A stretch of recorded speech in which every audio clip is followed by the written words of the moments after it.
It's a very interesting topic within the battery universe. Certainly something that I would say is gaining momentum in terms of the client inquiries that we are getting coming in, and more companies that we see very much active in this space. So there's going to be lots of interesting elements that we'll be bringing to you on this one today overall. Just if you move to the next one, I'll just introduce the speakers. They will also introduce themselves as they go along. So I am Jonathan Robinson. I'm an associate partner and a global practice area leader at Frost Sullivan, and I'll be your moderator today. We have Ankit Shukla, who is a vice president in our TechVision team. And the main presenter for our content today is Pankaj Gaur, who is a team leader within growth opportunity analytics in our TechVision team. So between us, we've got, I suspect, 50 odd years of experience in the sector, so plenty to talk to you about. This is the last one from me, and this is actually from my team's work in stationary battery storage. And what I wanted to show here was the growth of sodium in a particular segment. And as you can see, at the moment, by our estimations, it's barely commercialized. You're talking around 500,000, a year, which, trust me, if you look at the global battery industry, is nothing at all.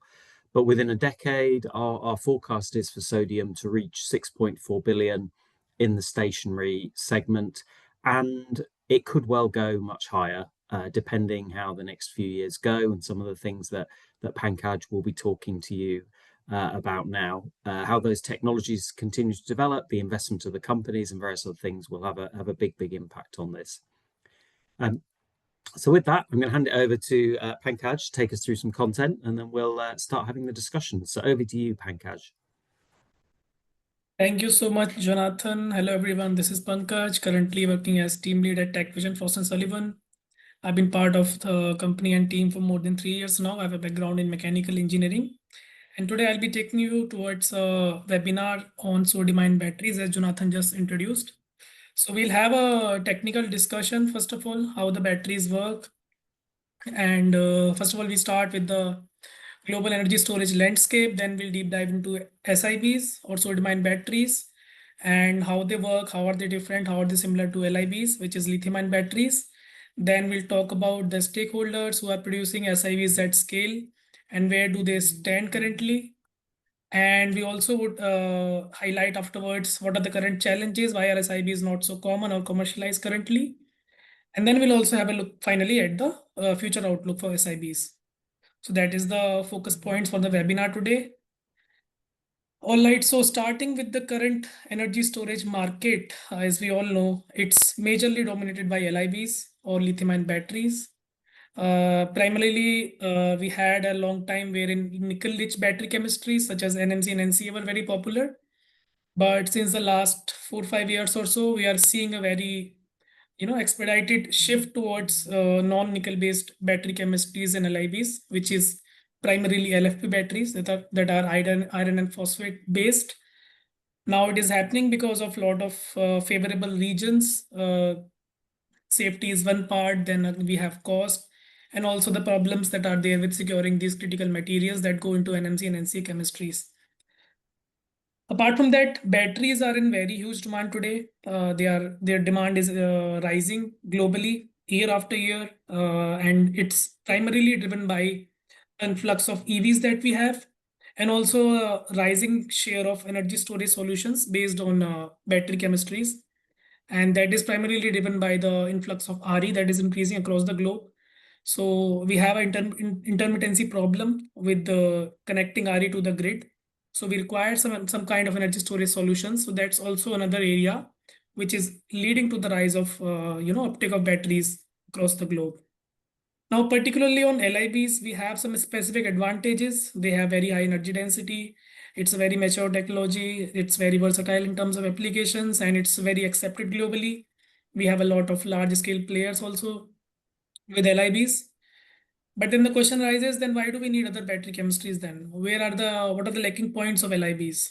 So if we talk about that, we have safety issues. You must have heard a lot of news about sometimes electric scooties or electric cars catching fire, as well as stationary energy storage projects. Some battery packs catch fire, and then there's a huge snowballing effect that happens inside it. So that is a key area where LIBs lack. Then there is a problem with material shortage, fluctuation of material price, and then challenges with cycle life and also degradation over time. So we do tend to have a lot of augmentation in LIBs for stationary energy projects, as well as in mobility applications, wherein after 3, 4 years or 5 years, the battery capacity degrades a lot, and then either we have to change the battery pack or augment it. So again, throwing back light upon why do we need advanced battery chemistries? There are various reasons for that. First of all, we have a evolving landscape of end users needs.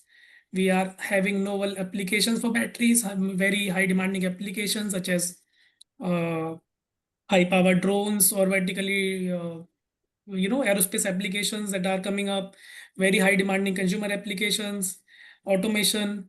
So that's also leading to the rise of demand of novel battery chemistries. Again, the third point that we had touched about previously is also the resource constraints and fluctuation in price.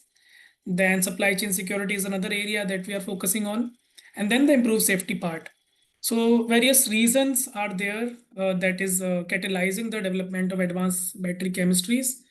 Now, just to go back and see what specific challenges we have with LIBs. So basically, in terms of the material point, we have a concentration of critical raw materials like graphite, lithium, nickel, and cobalt in certain regions of the globe, as well as the processing of these materials is also concentrated primarily in China. And we have a very tumultuous world today. The geopolitical scenario is not very static; it's highly dynamic. So every country is looking to locally produce their products that are very critical to their industries, right? So that's also giving a positive push to SIBs. Now, apart from that geopolitical point, fundamentally, the materials that we use in LIBs, particularly cobalt and nickel, they are particularly located in very unstable geographical regions across the globe. It's Argentina, some portion in Russia, Chile, and some regions in Africa, particularly Congo, where we have a human right issue as well. While the mining of cobalt happens in Congo and other African regions, there are very grave conditions in which people work. So that's also an important factor that people want to move away from these battery chemistries of LIB. Now the solution is obviously moving on to a new battery chemistry that do not entirely use these materials, and we have several solutions for that that are being explored globally, including sodium-ion batteries, organic batteries, flow batteries, metal air batteries, as well as lithium sulfur batteries. So out of all these, our today's focus of the webinar will be primarily on SIBs, as I said. Yeah. So just to add on to what Pankaj was saying already, and in terms of my introduction as well. So as Jonathan mentioned, right, I'm part of the TechVision practice area. Yeah, between nearing 20 years, I think it's never a dull moment. And in fact, I think of one of the very initial webinars that was done on some of the other battery chemistries that we thought would really change our lives. Here we are talking about sodium ion, and I was particularly excited by the fact that what Jonathan shared, which was a very low market potential now, could grow quite nicely over the next few years, right? And as you see over here, right, from going from a million to 6.4 billion in a decade means, I think if there is one key takeaway for all of you, that would be please start looking at entities which are focused on SIBs and maybe start investing as well, right? You're looking at long-term return over here. Um, to supplement what Pankaj was saying, the desire for new battery chemistry is always also accelerated by some of the mega trends or mega forces that are around there, right? So, in the sense, what has happened in the last 7 to 8 months in 2025, that has certainly catapulted the interest around what sodium ion batteries can sort of deliver in the future. And certainly, tariff and all the geopolitical realignments that are taking place have put that into front and center of many organizations. So therefore, look at it from that lens, and then what it means, right, from a next 5 year 2030 to 2035 perspective. But again, we'll start to unpack that as we go along. So yeah, here we are on the customer needs side, Pankaj. Yeah. Yeah, true, Ankit. I mean, really well said regarding the geopolitical instability and the localization push that we are having for across industry clusters. So moving on to battery chemistries that can be localized in terms of production is the key or the need of the hour. Yep. Now, this slide basically talks about the end user needs that are shaping up the development of advanced battery chemistries. So we are touching majorly 4 points here. First is the high energy density, particularly in mobility applications, wherein we desire a high battery that can provide a longer range in the automobile that we are driving, so that the range anxiety and the problems with recharging again is low. The next point is improve safety. That's pretty obvious. Developing safer battery chemistries is the goal. And the third point that we are touching here is the fast charging ability. Again, particularly for mobility applications, not so much importance in a stationary use case, but again, it's a very plus point for automobiles and vehicles that run on electric powertrains. And then the low cost part. Now, low cost part is something where SIBs truly excel. We'll show that in subsequent slides as well, because we are using a very abundant material instead of critical raw materials. So SIBs really shine out in this part, and we are already having battery packs that are a sub $50 per kilowatt hour level using SIBs. Now, this is the basically a chart that shows how the end user demands reverse engineer the stakeholders or the manufacturers to devise a new battery chemistry or a new product. So basically, we look at end users' needs that are evolving in nature. So we have long operation duration, safer battery chemistry, reduction in cost, fast charging ability, and others. Apart from these are also there that are translated to technical requirements in a battery chemistry. These may be high energy density, these may be low cost of production, or maybe advancements in the cathode, advancements in anode, electrolyte materials, additives for batteries, high power density. And that is how the crux leads to the manufacturing of advanced battery chemistry. That is the final product. Yeah, if I can come in there a bit, Pankaj, because it's very interesting, and both this slide and the next one, because obviously, I mean, I think of things obviously very much from the end user side of things. So a lot of my interactions are with the providers of the solutions of stationary battery, be it for a residential, commercial, industrial, or a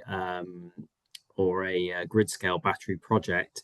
Now, I mean, in those cases, for example, the operating duration becomes far less significant than, say, the automotive side, because the batteries aren't used as regularly. Although that will obviously evolve and change over time as we do see the potential to store more electricity. But if you think of your average household battery, that wouldn't be storing. It will have a charge discharge, but it will have very different operational parameters for a car. And obviously, for example, fast charging would not be a main one of relevance. Now, obviously, safety is relevant across the board, but I would say obviously the big one right now is cost. In the stationary space, it's getting very competitive for some of those residential projects. There's a lot of competition, I guess, from China coming in, and we are seeing therefore the pressure very much on price, which it's good for the industry overall, because it means we will see significant increases in volumes, and our volumes for battery numbers in stationary space are, we're talking, probably 350, 400 billion by 2035, being invested, up from, I think, 70 billion last year. So the growth is certainly for that segment is really phenomenal, and we also see it on the EV side, I know, as well. So I guess cost is the one that I would highlight, probably being the most significant. If you just go on to the next slide as well, I think you've got quite a nice selection here that shows certainly a few things, and you can get an idea of how they're rating as well. And I think you've probably summed it up quite well, but maybe the biggest concern, maybe on the must-haves, probably does come on the EVs, because they kind of need, if I understand what you've put here, the complete package. Whereas for something like stationary, we can afford to be a little bit more piecemeal in where we approach it. But my comment from the stationary world is, it is very much on price. A lot of companies are, I think, relatively technology agnostic, which means that they don't necessarily, they're not necessarily wedded to lithium for life, but equally they won't move it quickly unless it's competitive for them. But that does give, I believe, an opportunity for the sodium players. So Pankaj, back to you. Yeah, thank you, Jonathan. And to add on to your point about the cost part, it's really true. So this year in India, at least, I can share some numbers. We have seen tenders coming out with solar plus energy storage, tariff going as low as INR 3 or less than that per kilowatt hour, the levelized cost. So in USD terms, it will be somewhere around less than 2 cents. So we are getting to the point where it's getting really competitive in stationary energy storage. So definitely correct there, the costing part and the competition in that regard. So this slide basically shows up the performance of SIBs on, and for SIBs thereafter will be sodium-ion batteries. I'll be using that word in short now. SIB is basically how they fare in terms of the parameters that we require in certain type of applications. So for batteries, we have typically three major applications: EVs, consumer electronics, and stationary energy storage.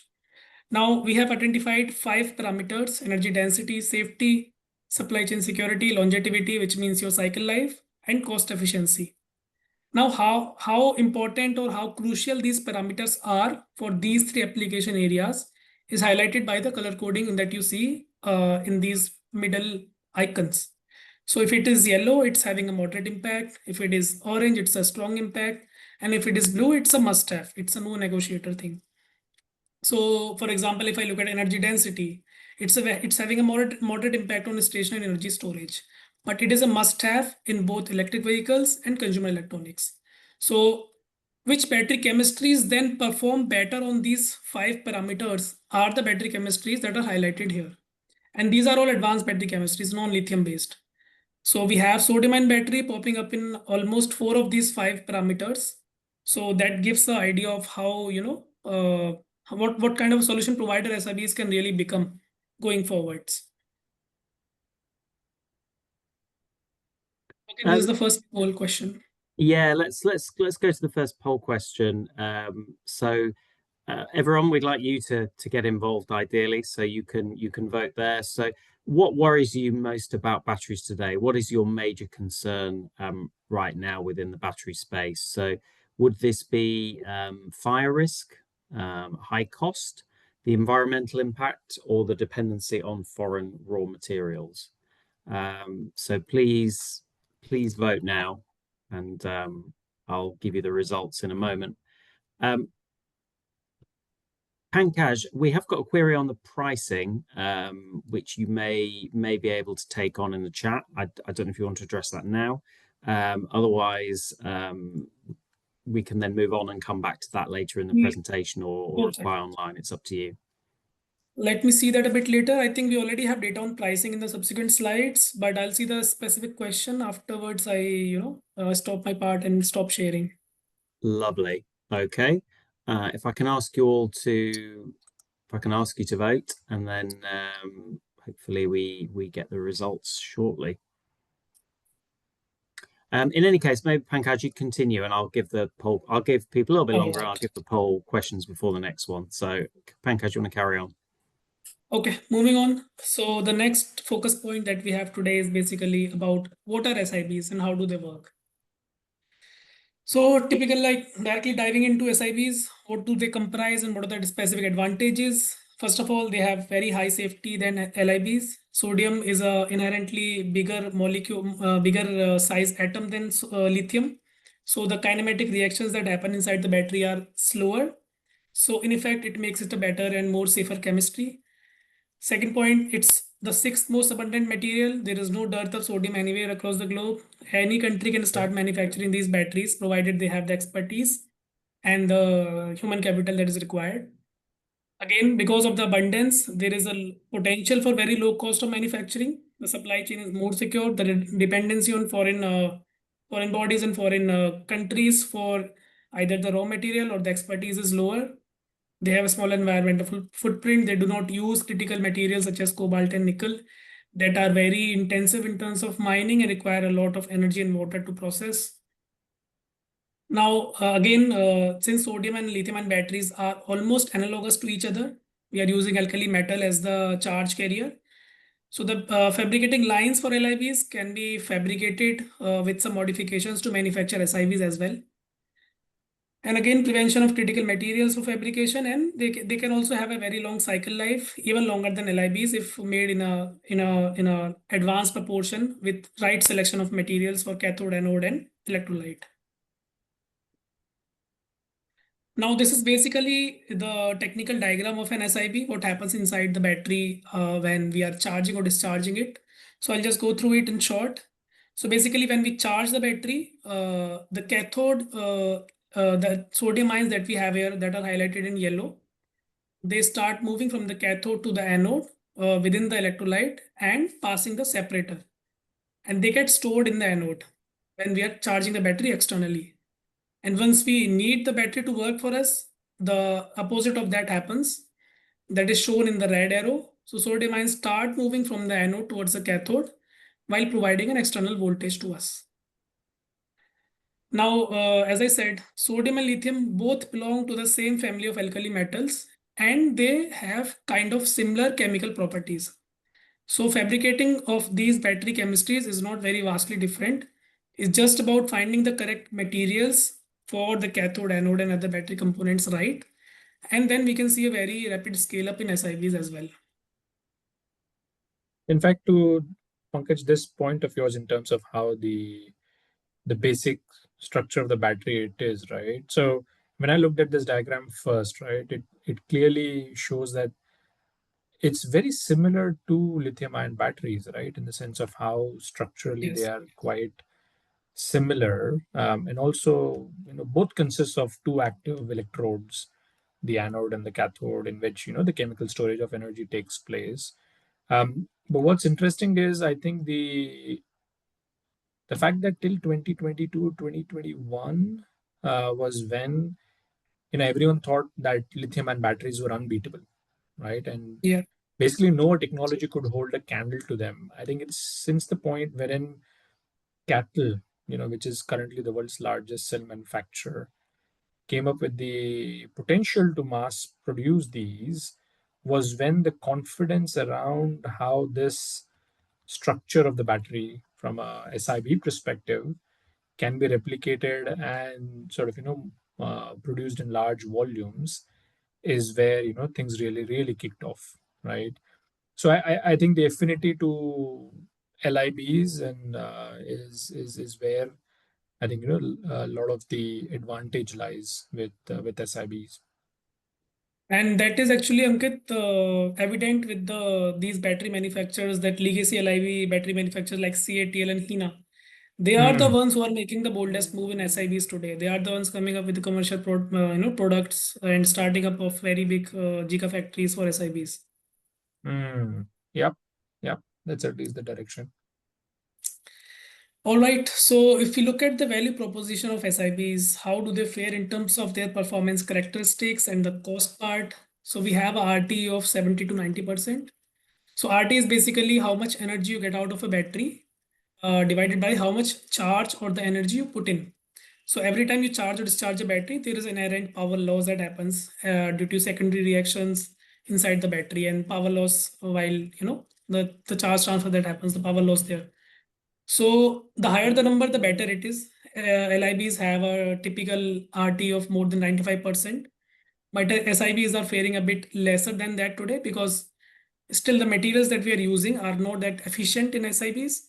So maybe that's Mm, a part where more innovation needs to happen, and we need to up this number to more than 90%.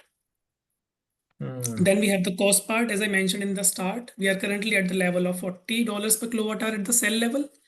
So it's definitely better than even the best of lithium-ion batteries, LFP battery chemistries, where we are somewhere around in the range of 50 to 70. But that keeps on changing every time. We have a new announcement from China that beats up all the numbers that we had previously known. And apart from TRL, on the TRL level, we are somewhere in the range of 7 to 8. So we are seeing early stage commercialization and uptake of SIBs for some commercial applications now, moving on from piloting and testing stage. And the most important factor apart from this is the specific energy density. So we have reached a level of 175 watt hour per kg. That is a number given by CATL in this year itself with their extra battery pack. We'll see that later in detail in subsequent slides. So if you see 175 number is not that low as of now. Maybe 4 years before we were sitting at less than 150 with SIBs, but now we are reaching up to the level of 200, closing that gap. So we are coming very close to LFP batteries now. So if we compare it directly to NMC battery chemistries, yes, we can say that SIBs are really far away. It's probably 70% or 60% of the specific energy density that NMCs provide. That's more than even 300. But if we compare it to LFP battery chemistries that are more prominent today, we are getting there with SIBs. That And is do the you key anticipate, takeaway. Pankaj, that rate of closing the gap will maintain pace with what you're seeing and what the team is finding so far? Yes, yes, Ankit. So ideally in the next 2 to 3 years, we should either be at par with LFPs or probably even surpassing LFP battery chemistry's energy density. Really? We're not that hopeful to break apart from NMCs, but yeah, LFP and SIBs will be at par within the next 2 to 3 years. That is our expectation from the research. Okay. Okay. Yeah, continue. And because SIBs have slower kinematic reactions inside the battery, we have a wider temperature working range from -20 to 60 degrees Celsius. Some battery producers also support a temperature range of -40 to 40 degrees Celsius, but that is kind of rare. But -20 to 60 is the acceptable range of working temperature. Now, this is the spider chart that shows up the performance of SIBs on these 6 parameters as compared to other advanced and LIB batteries. So we have, if you look at the bottom left corner, we have lithium sulfur battery that is represented by LIS. Then we have VRFB, which is the vanadium redox flow battery. Then we have SIB, which is a sodium ion battery. And then we have conventional LIBs that we have. So if we see at the spider chart, the higher the outs, the whichever corner is at the extreme, that means it's better. So higher the number in the rating scale, the better the performance of the battery chemistry on that parameter.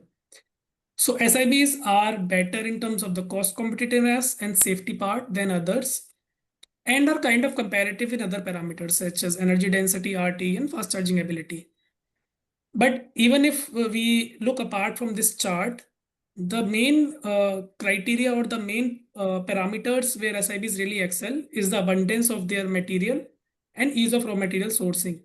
And that is the major factor that raises the interest of stakeholders globally in this industry. Pankaj, we've got some interest. Before we go to the poll, I've got to give the first results of the poll question, but we have got some interest right now in the pricing. So the $40 per kilowatt hour we have Kevin coming in saying that it's much lower than the seminar he saw in March. To my knowledge, there are obviously different global prices. I know that potentially best case Chinese prices are often exceptionally low. Would it be fair to say that that is a best case price and we've yet to see that replicated in other geographies? This $40 per kilowatt hour cost is actually from China only. See, SIBs majorly concentrated manufacturing in China only. So majorly the players that are coming up with volume are from China. So this number that is I think very recent. It's probably from June or July from a news article that I read about. So it's coming from China that I can assure. But yeah, I mean, you're correct in saying it's typically lesser than what we have in the West. The numbers that we see in the West, it's typically lesser in China, and that's strikingly different. Yeah, so the Chinese numbers are obviously much lower. I think we would see that there's still some way for sodium to go in terms of lithium, in terms of competing in Western American, Asian geographies, is certainly on the stationary side. That's what I understand right now. But of course, the trajectory for this to become not an exception, but the rule is potentially there, as you say, with the material being pretty abundant. I want to just cover the poll results. So we had the poll results come in. Fire risk and environmental concerns were the two top ones. They both scored 31%. We then had material with 23% and cost with 15%. My personal comment, I'll ask you, Pankaj, for yours, would have been that I suspect a few years ago, cost would have been a much more significant concern. And I think it's a testament to the way the industry's moved that cost has fallen down the agenda. But I don't know if you have any other comments you'd like to add before we do the second poll question.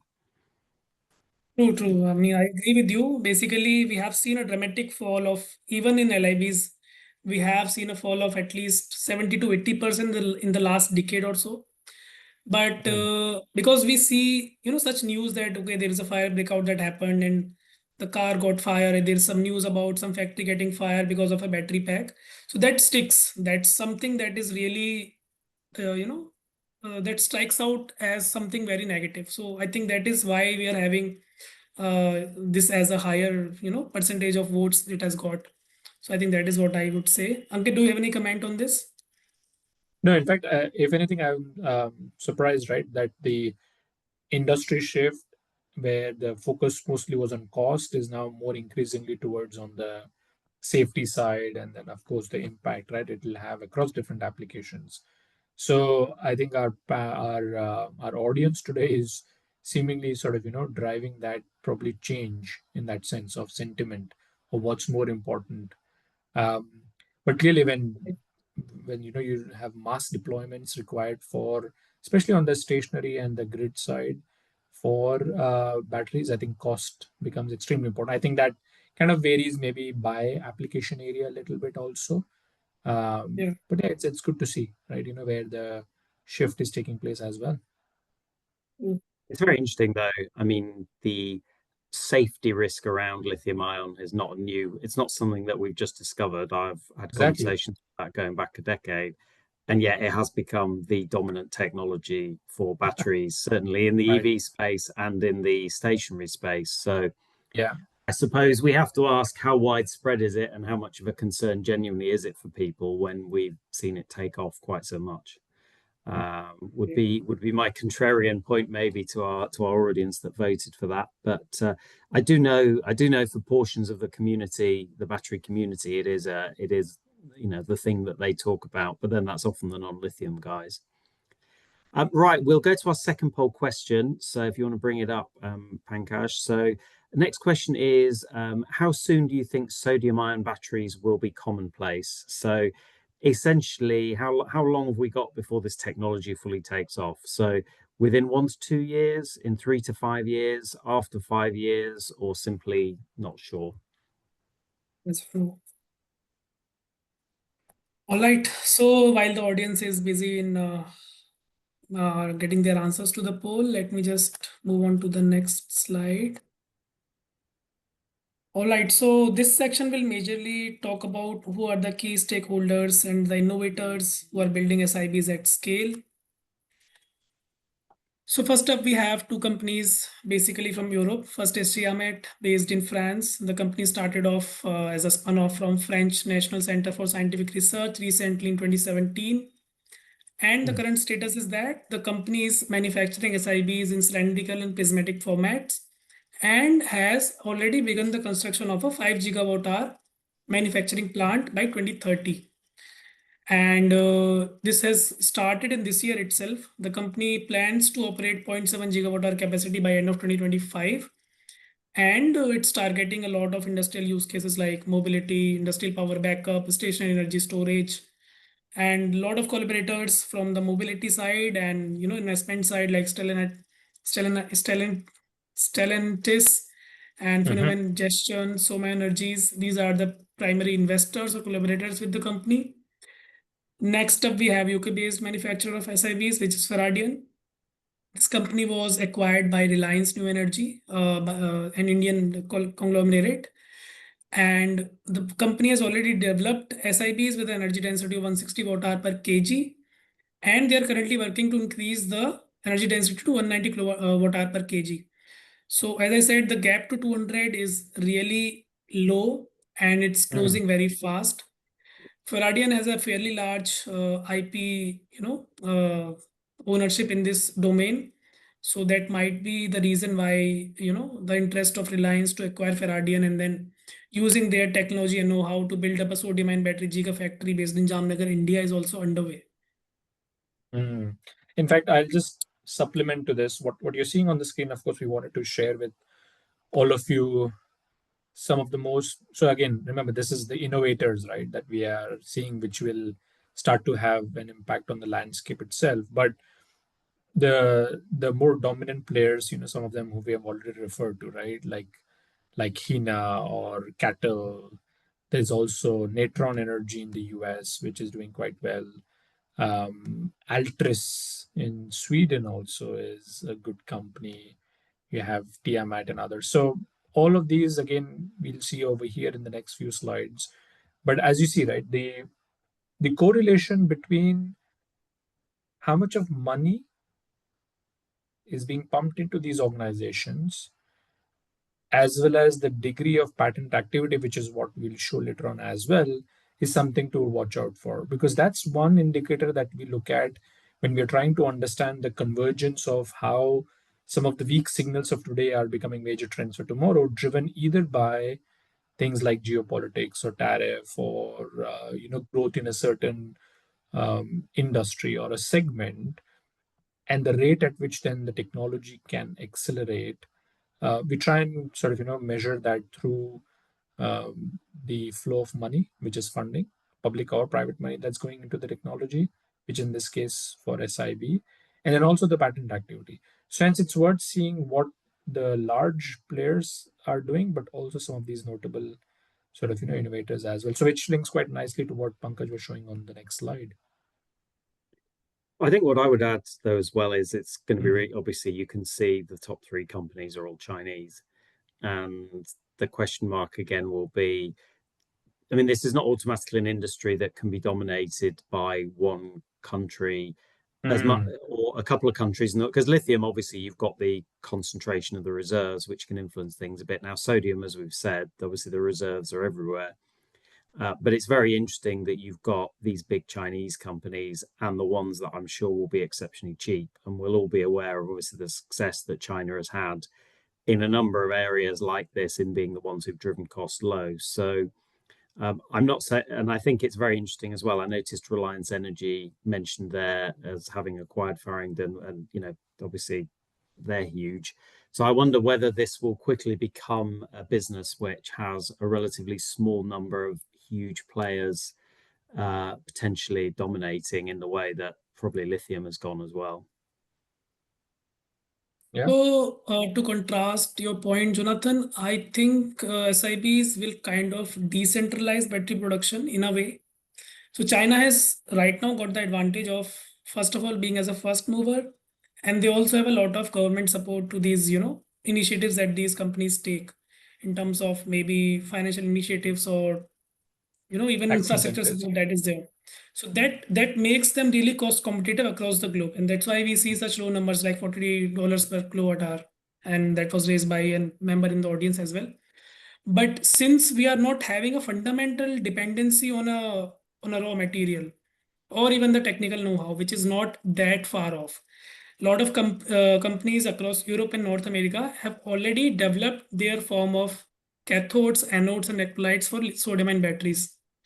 So it's just a matter of time when these scale-up production happens in these regions as well, and we get some cost comparison or cost parity with LIB, basically the LFP version of LIBs. So that is where I think will be the major hurdle for SIBs to get commercialized and accepted in the Western world as well. But for now, as this slide shows, we have got a lot of concentration of SIBs in China. But I would come back at you partly on that point. The problem in Europe and North America has never been around having the technology. Mm. it's not about having the know-how, it's about implementing some of these projects. So certainly we've seen, if I think of the UK example, our efforts to develop a battery industry have not done well. In Europe, Northvolt essentially collapsed. Yeah. So Europe has really struggled without the backing of big global players to really develop its own battery capabilities. So it will depend whether I think there is some sort of incentivization, because my personal feeling would be that it will be tough for them to compete with the sort of prices that you're seeing in China now, that we translate those into Europe. Unless we say Europe can be very efficient in manufacturing, but then that would require us to scale up that manufacturing, which has been challenging. So I hope deep down that I'm wrong and we get a thriving industry, but in Europe, the threat now, which will benefit the industry in terms of sales, will be that the Chinese will be very strong. True. And that's kind of fundamental problem across industry as well. If you look at EV industry, also kind of the same thing is happening, that we have landed cost from Chinese automobile manufacturers be lower than what we are manufacturing in certain global regions in the West, right? So that is a problem to tackle, definitely. Yeah. All right, let's have a look at these battery manufacturers from China and what they are basically doing. So first up, we have Ina Battery Chemistry, Ina Battery Technology. It basically became the first company to power a sodium-ion battery car, along with the partnership with the Chinese firm, JEC Group. And that happened back in 2023. So SIBs are particularly suited for urban mobility applications where we do not require a lot of long range or very high performance from a EV vehicle. So let's say, for example, of last mile connectivity or freight hauling within the city or city border areas, suburban areas. That is where SIBs are currently applicable. Now, the second battery company, CATL, as Ankit highlighted, this is among the top 5 companies in terms of volume production of batteries globally and as well as the market share. So we have a very positive news from CATL this year. They have launched their next battery pack, which is seen as a very inflection point in SIB commercialization. It currently has an energy density of 175 kilowatt hour per kg, which is very close to LFP. And it also has a very good fast charging ability. So 80% in 15 minutes. So you can imagine the C rate. Now, if these big players bring this battery chemistry onto scale, that is where we'll also see follow-up companies across the globe also starting to up the ante. That is what we are expecting. And that is why I've mentioned like it's a kind of inflection point for SIBs. Apart from this, we have Blue 80 from China again. They have showcased their SIB portable power station at IFA 2025. And it is also the first of a kind commercial with SIB battery chemistry that has hit the consumer electronic market globally. Apart from that, we also have some good news from North America, which is Peak Energy. They delivered their first BESS based on SIB chemistry. And this is done with in partnership with 9 utilities and IPPs in the US, which is also a very important inflection point for the North American SIB battery industry. And last, we have a research organization from India, which is JNCASR. It's a academic institute. The researchers there have developed a very fast charging SIB with an acetone type electrode materials. And you can imagine the fast charging ability 80% in 6 minutes with a very high cycle life of more than 3000.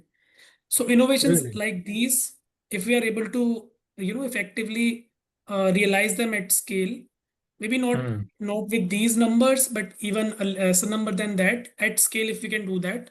And that is what we are getting at this point of time. That will enable SIB commercialization across the globe. Interesting.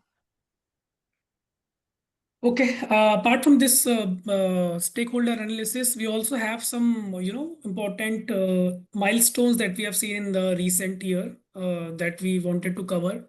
So, for example, if you look at Australia, the company PowerCap there has already launched their SIB based BESS power packs in the European market. a company in China called Yedea. They launched their SIB based e-scooters in early 2025. Again, having a very high fast charging ability, 80% in 15 minutes, with a driving range of 450 to 500. Now, again, Hina battery technology, as we covered on the last slide, they have launched their SIB battery packs with the marketing name of Hikesing, which is having a 165 watt per kg energy density, targeted mainly for mobility applications, and they have a very long cycle life of 8,000. And again, as I said, it has a wider temperature working range from -40 to 45. Now, LIVs typically struggle at a low temperature of less than -10 or -15 degrees Celsius. And the reactions really slow down, and SIBs also start discharging at those temperatures. So maybe the audience must have seen a lot of people who use their GoPros and these cameras that have LIB battery packs. If they travel to a very cold location, the battery suddenly goes from 100% to 20% directly. So that is a very negative point of LIBs. So SIBs have the potential to cater to that problem. And then we again have a announcement from France by Tiamat. They have begun their 5 gigawatt hour mega plant construction for SIBs, 0.7 gigawatt hour manufacturing to be open by 2025. And within 5 years, they plan to go full scale manufacturing at 5 gigawatt hour. And the company secured a 32 million, funding for that, backed by these players. Next up, we Super, have the Pankaj. Canadian landscape. I'm just going to come in, Pankaj. I just want to give the second poll questions because I've had those through. Okay. Yes, yes. So how soon do you think sodium-ion batteries will be commonplace? So 17% said within 1 to 2 years. Quite an optimistic bunch there. Then we had 3 to 5 years, 33%, and after 5 years, 50%. I would personally be with the 50%. I think we've got a little way to go, but Pankaj, Ankit, any comments from your side? How much was the second one, John? 33%. 33%. Okay. Not Yeah, bad, so I would say. Go ahead, Ankit. I was going to say, I think probably they got appropriately motivated by Jonathan's first slide on the market potential and how it'll pick up after 2030. And I think that's more realistic, considering I think the degree of it may change just a little bit. Because if you start to see, of course, it also boils down to the macroeconomic factors, right? 2025 hasn't been a overall great year in terms of where the sort of consumption has been and the overall global economy. But if things start to shift in the right direction in 26, 27 and onwards, then that's where you start to see a lot of the stationary energy storage market pick up and the requirements for SIB going up. We already are seeing, commercial or consumer electronic products, right, which may have SIB batteries in them. I think it could shift a little bit, but I think 2030 plus is the more realistic timeline. Okay. Ankit, I'll be sounding a bit more optimistic here, probably, Okay. but to the cost of being wrong. I have been following this battery chemistry, and I am a bit more optimistic in terms of the timeline as well. I feel that within next 3 years or so, within let's say 27, 28, SIB will not be a very far looking or a future concept that we are currently seeing it as. I think we'll be having a lot more announcements, a lot more capacity in terms of new factories or new players also coming up. Old legacy players of LIV is also shifting their way. Let's say Panasonic. We have not heard much moves from these companies, Panasonic and others, LG Chem, for example, in SIB domain. So I see the once they see these players from China like CATL and Hina really doing very, very, broad-based work in this battery chemistry, they might just jump the gun and, come back and say, okay, we were also developing this and we are having this factory to be open now. So I feel that we might be seeing more of SIBs within this 5 year time period, if not beyond. See, Pankaj, if there is one thing I've learned from history and the past is I should listen to you guys. I'll tell you why. Because in 2017, and I've said this in the past, in 2017, a lot of the team leaders were telling us about NVIDIA. And at that time, NVIDIA stock price, you can imagine what it was. And of course, I didn't invest. So I should probably listen to you and try and pick the appropriate horses for near-term conversion. So in here, you start to see how the overall patent landscape is evolving. As I mentioned earlier, we look at patents to understand not just who are the top applicants, where and when the application activity is taking place. You can clearly see, right? For instance, apart from the location bit, which we have, I guess, mentioned enough, if you look at the trend from 2022 to 2024, uh, that's a fairly decent jump in terms of the number of published applications around there, right? Um, and clearly, we know that China is leading it, but still there is scope for improvement. And that's where, if you go to the next slide, is where we train our eyes towards looking at where, in fact, is the actual innovation taking place within that technology. So, which is what are the IPC and the sub IPC classifications, which is intellectual property classification, where the efforts are taking place. And as you can clearly see on the left hand side, some of the key innovation areas are worth your attention for a later point of time, because that is where, if either you as a developer have the capacity to sort of address those innovation areas, therefore linked it to consumer needs, or if that's a challenge for your industry, then you know that challenge is being currently addressed, right? So ranging from your non-aqueous sodium ion battery focus through to what are the active anode and cathode materials, through to eventually towards the end, the electrolyte additives for SIBs. And you can also see what is the IP focus for some of the top patent applicants over here.